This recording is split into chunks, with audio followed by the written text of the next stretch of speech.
Good evening. This is Simone, aka WLS Phoenix. I am here with my second video for how many million times I've tried this. Trust me, you don't even want to know. And I'm here to tell you a little bit about myself and a little bit about my weight history and a little bit about where I'm at with my weight loss surgery. I'm trying to make this as quick and as brief as possible. So, right now, I am 30 years old, and I'm a Jamaican Canadian, in case you were curious. And in regards to my weight history, my weight has been an issue, like most weight loss surgery patients, most of my life. It is a hereditary thing. Like most of the people, women in my family especially, are bigger women. And it is what it is. I didn't really think of it as an issue until I was in elementary school. Like it became verbally expressed to me that I was big in elementary school. Elementary school, I was told a lot that I was big.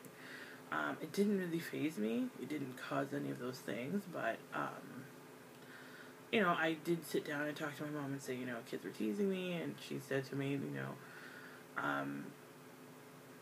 it's, it just, they don't understand. We come thicker. Alright, fair enough.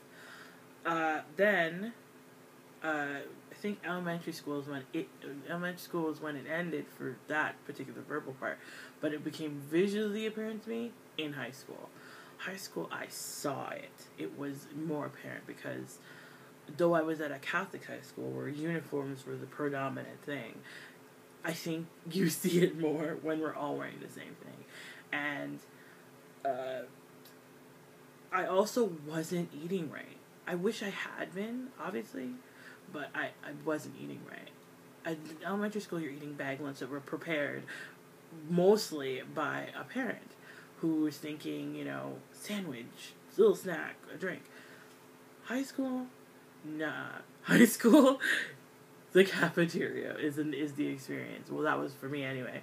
And I took what little change I had or whatever money my mom was giving me or however I did it, and I would go to the caf and pick up food and go from class to class. Sometimes even eat in class, depending on how nice the teacher was for the situation. And also, there was a lot of eateries and restaurants and food places around. Across the street, there was a coffee time. So, a lot of my friends were smoking in there because you could buy cigarettes from in there at that time. That's how far back we're talking. Cigarettes in there, and there was a smoking room. So for me to go in there, instead of buying cigarettes, I would buy donuts. So that's how I did that. And then we didn't want to eat on school property anymore. We wanted to eat better food. So we'd go, go to McDonald's or Tim Hortons or somewhere else off of school property. So that's pretty much where I feel it started to escalate. It started to get bad. My mom then decided to help me, which I appreciate.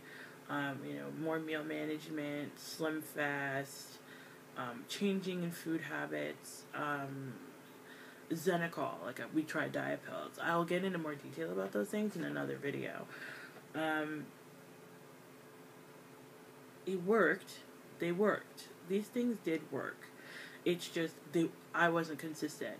It was something I didn't take seriously at that time because I was young, and it was also something that I couldn't really take seriously because I had so much in my head. I had so much on my plate. I had school, I'd started working for the first time. I was so concentrated on that food and food management was so not an important issue. So it didn't really work out. So I had then moved out for my mom and then, moved back in. And when I moved back in, I wasn't huge, but I still was overweight. I was still considered obese. So what we decided as an adult, because we thought it's not working, none of this stuff is working, we wanted to try weight loss surgery for the first time. And it was $20,000 to $30,000. We couldn't afford that. So I found that you could do it outside of Canada. So I went to Detroit, and there was a center there, and they took a lot of outpatients, like a lot of patients from Canada and all over. And I felt like this was it. This is my gleam of hope to change it all. Except my doctor the last step of the process is to get your doctor to find you a psychologist and for him to sign the papers that he was okaying it. Refused to sign the papers, and he refused to find me a psychologist. I called his office countless times. Nothing. Nada. So, I got rid of him. Sorry. In getting rid of him, I did move, and it wasn't like anything rebellious. I just felt at this time it was better to move out of my parents' house, and I moved to where I am now. Hey. And I found a new doctor, and that new doctor didn't want to jump on the surgery train just yet because he didn't know enough information about me. So we had to wait a few years, and finally a family member did the surgery, and that's when that lightning bolt again just kind of went off, and I was like, okay, I gotta try one more time. This is it. And she told me, you need to go to his office and just tell him, enough is enough. You really need to do this. And I did. I made the appointment the next day after that conversation, and I believe it was in May of last year, and I told him enough is enough, and he handed me the referral papers, and everything would just went along, and it's been going along, and it's kind of where I am now. I'm pre-op, officially pre-op to go get ready for surgery, and I have my date. My date is July 16th. Which I'm very excited about. Very, very, very excited about. I can't believe it. I didn't even get a date last time, so this is even bigger than big. But I'm very ecstatic, and I'm very happy for my doctor, and I'm very happy about where I'm at. This process has been even more amazing because I'm doing it with a very special bariatric program where they kind of really want you to be around them for 4 to 5 years. Well, they say 7 years, but we'll see.